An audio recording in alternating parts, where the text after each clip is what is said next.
Good morning, 9th class students. Welcome back. Let us start with our another chapter, tissues. As we have completed the fundamental unit of life, cell. Now this is our another chapter, that is tissues, which is again correlated with the cell chapter, right? Let us see how it is correlated.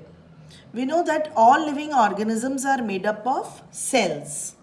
All living organisms are made up of cells, like unicellular organisms or multicellular organisms, as we have learnt in the previous chapter. Unicellular organisms having a single cell and perform all the basic functions. For example, amoeba. It's a single cell organisms. What it do? It carries out the movement of cells, intake of food, respiratory gases, digestion, respiration, excretion.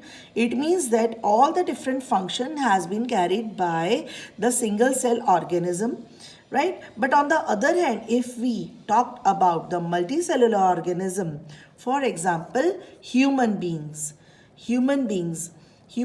having multicellular, that means having millions of cells in their body, and most of these cells are specialized to carry a special function. In human beings, muscle cells relax and contract to cause movement. Nerve cells carry messages from blood flows to transport food, oxygen, hormones, and waste material. And in plants, xylem conduct water and minerals, phloem conduct food from one part of the body to the another.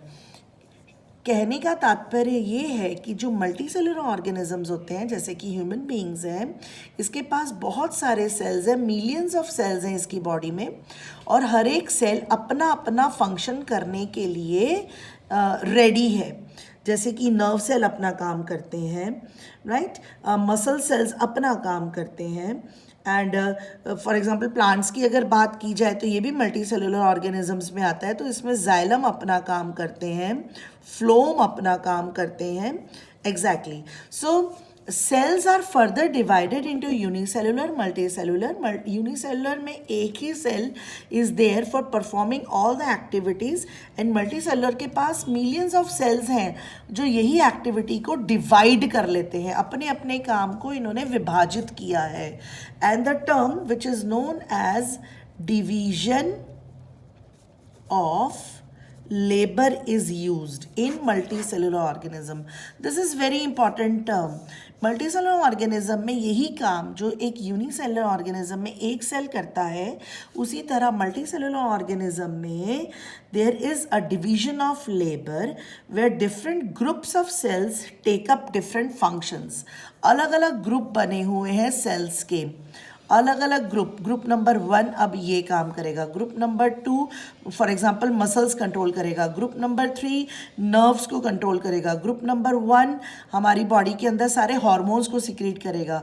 तो means हमने काम विभाजित कर दिए हुए हैं, divide कर दिए हुए हैं, क्योंकि हमारे पास कितने सेल्स हैं, मिलियंस ऑफ सेल्स हैं हमारी बॉडी में. तो इन सब सेल्स को काम दिया हुआ है हमारे मल्टी सेलुलर ऑर्गेनिजम्स ने. हमने डिवीजन ऑफ लेबर वाला फंडा यहाँ अप्लाई किया हुआ है, और सब इसके फंक्शन अपने अलग हैं, इसके अपने अलग हैं, इसके अलग है. ऐसे सिर्फ 3 ग्रुप्स नहीं हैं, बहुत सारे डिफरेंट ग्रुप्स बने हुए हैं हमारी बॉडी के अंदर.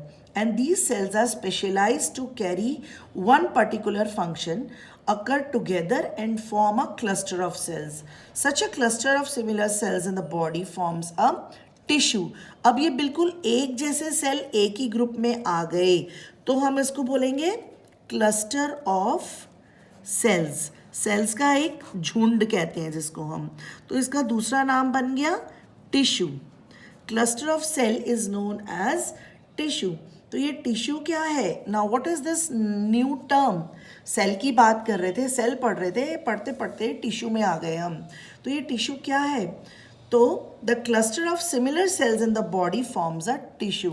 टिश्यू की अगर हम डेफिनेशन देखें तो टिश्यू को कहा जाता है, tissue is a cluster of similar sales, बिल्कुल एक जैसे सेल्स जो आपस में कंबाइन होकर एक ग्रुप बनाते हैं, क्लस्टर बनाते हैं.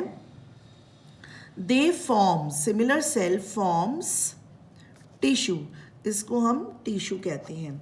एंड टिश्यू में भी defined as group of cells that have a common origin होता है इनका, ठीक है, मतलब जहाँ से ये आए हैं, इनकी एक स्पेशलिटी है, कॉमन ओरिजिन होता है, इनकी शेप सबकी एक जैसी होती है, इन सबका स्ट्रक्चर बिल्कुल एक जैसा होता है, तभी तो ये टिश्यू कहलाते हैं। That is why they work together also to achieve a common function, है ना। ये सारी बातें मैं टिश्यूज़ को लेकर कर रही हूँ कि tissues are cluster of cells, they are having a common origin, they have a common shape, common structure, that is why they are known as tissue, and they also work together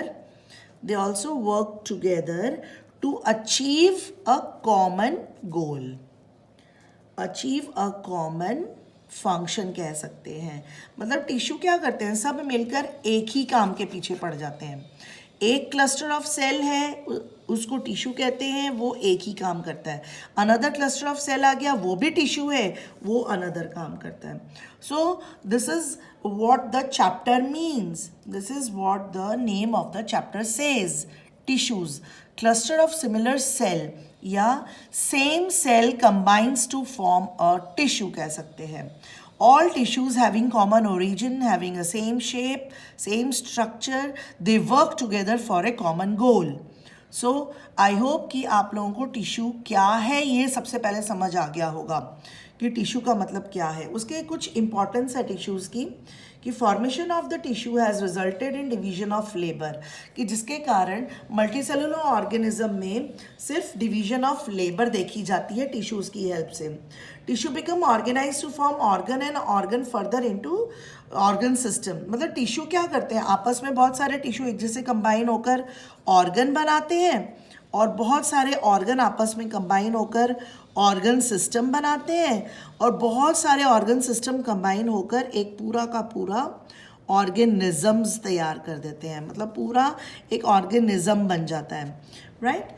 and origin of tissue reduce the workload of individual cells, and due to improved organization and higher efficiency of tissues, multicellular organisms have higher survival.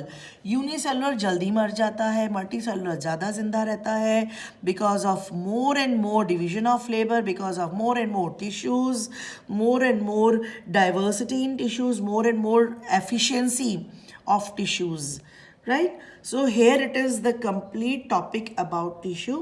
So आज का आपका task है कि open your NCERT book, open this tissues chapter, go through the introduction part of this chapter, how these tissues are linked with the cells, connect or correlate these two topics, understand what tissue is. We'll continue with the next topic in our next video. Thank you.